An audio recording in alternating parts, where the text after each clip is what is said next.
औज़ुबिल्लाहिमिनश्शैतानिर्रजीम बिस्मिल्लाहिर्रहमानिर्रहीम। अस्सलाम वालेकुम दोस्तों, Wasim Rajput law lights online में हाजिर खिदमत। मैं प्रोग्राम शुरू करने से पहले अपने बड़े भाई senior advocate Lahore high court जनाब चौधरी आशिक साहब को वेलकम करता हूं। हमारे इस लॉ लाइट ऑनलाइन में तशरीफ़ लाए। वेलकम चौधरी आशिक साहब, अस्सलाम वालेकुम। वालेकुम अस्सलाम। आज का जो लेक्चर है, अगर वालिदैन बच्चों को स्कूल से गैर हाज़िर करवाते हैं, उनको तालीम नहीं देते, the Punjab free and compulsory education act 2014 2014 ये नाफिजुल अमल है। अगर कोई इस तरह का वालिदैन अपने बच्चों को तालीम नहीं देते, मैट्रिक से पहले स्कूल से छुड़वा देते हैं और उनको काम पे लगा देते हैं, तो वालिदैन को इसकी जो है 6 माह कैद की सज़ा हो सकती है। हमारे माशरे के अंदर इस तरह के बेतहाशा सवाल उठते हैं। असल में जो तालीम है हमारे मुल्क में वो मुफ्त है।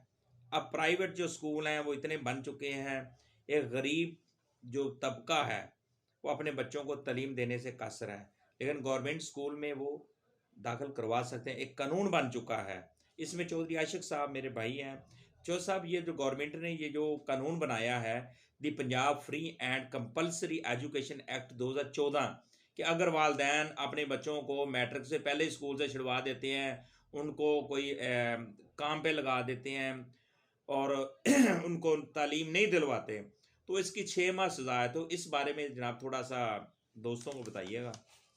ये वसीम साहब, ये 2014 में कानून आया है ताकि पाकिस्तान में कोई अनपढ़ ना रहे, हर बंदा पढ़ा लिखा हो, कम अज़ कम मैट्रिक तक। इसके लिए कंपल्सरी एजुकेशन की है वालिदैन के लिए भी, कि वालिदैन अपने बच्चों को कम अज़ कम मैट्रिक तक एजुकेशन ज़रूर दिलवाएं। अगर नहीं दिलवाते तो उसकी 14 साल 6 माह कैद है। जी जी। 6 माह सज़ा उन वालिदैन को मिल सकती है जो अपने बच्चों को मैट्रिक तक तालीम नहीं दिलवाते। इसमें दोस्तों माशाल्लाह बड़ी प्यारी बात है। इसमें एक मेरे पास केस भी आया था जो मैंने पिछले दिनों फाइल भी किया था, एप्लीकेशन दी थी कि अदालत ने बेटा जो था वो बाप को दे दिया था।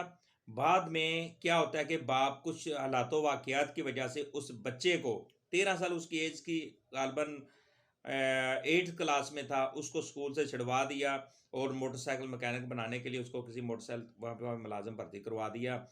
तो उस माँ ने फिर अदालत के अंदर एक एप्लीकेशन दी कि मेरे बेटे को इस the Punjab free and compulsory education act 2014 के तहत उन्होंने एप्लीकेशन दी कि मेरे बच्चे को मैट्रिक से पहले 8वीं क्लास में था, उसको स्कूल से छुड़वा दिया गया है, तालीम से महरूम कर दिया गया है और उसकी पढ़ाई ख़त्म कर दी गई है।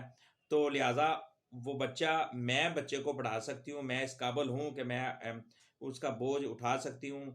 तो इस कानून का वो लिहाजा बाप के ख़िलाफ़ कानूनी कार्रवाई की जाए और बच्चा माँ को दिया जाए।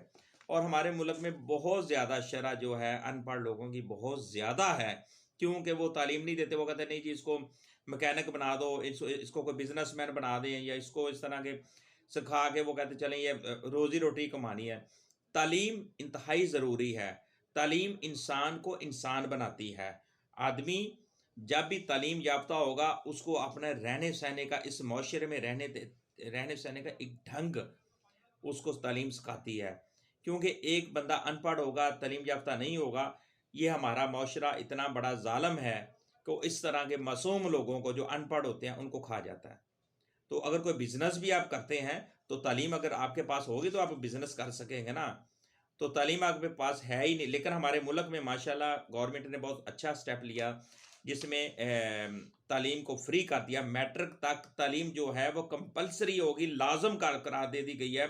अगर माँ बाप इस तालीम को नहीं देते, बच्चों को स्कूल से छुड़वा लेते हैं, और इस एक्ट के तहत उनको 6 माह कैद हो सकती है। लेकिन अफसोस अफसोस कानून तो बन जाता है हमारे मुल्क में, लेकिन उस पर जो अमल दरामद होता है वो नहीं होता। बस कानून इतने ज़्यादा बन चुके हैं, इतने ज़्यादा एक्ट बन चुके हैं, उनमें बस सिर्फ वो बढ़ने की हद तक है, उन पे अमल दरामद नहीं किया जा सकता। एक बात तो बड़ा सोशल मीडिया के ऊपर मीडिया में बता दिया जाता, लो जी फलाना कानून बना दिया गया, अब ये हो जाएगा वो हो जाएगा। उस पर जब तक एक अमल दरामद ही नहीं होना, उस कानून का क्या फ़ायदा।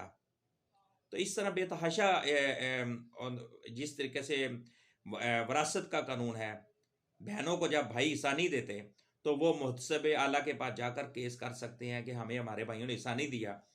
बस बना दिया गया कानून, उस पर अमल दरामद करने में पता नहीं इनको क्या तकलीफ हो जाती है। अगर अमल इस सारे जितने अब तक कानून बन चुके हैं उनके ऊपर अगर अमल दरामद शुरू हो जाए तो मेरे ख्याल से काफ़ी हद तक हम इस मुल्क में कामयाब हो सकते हैं। जो कि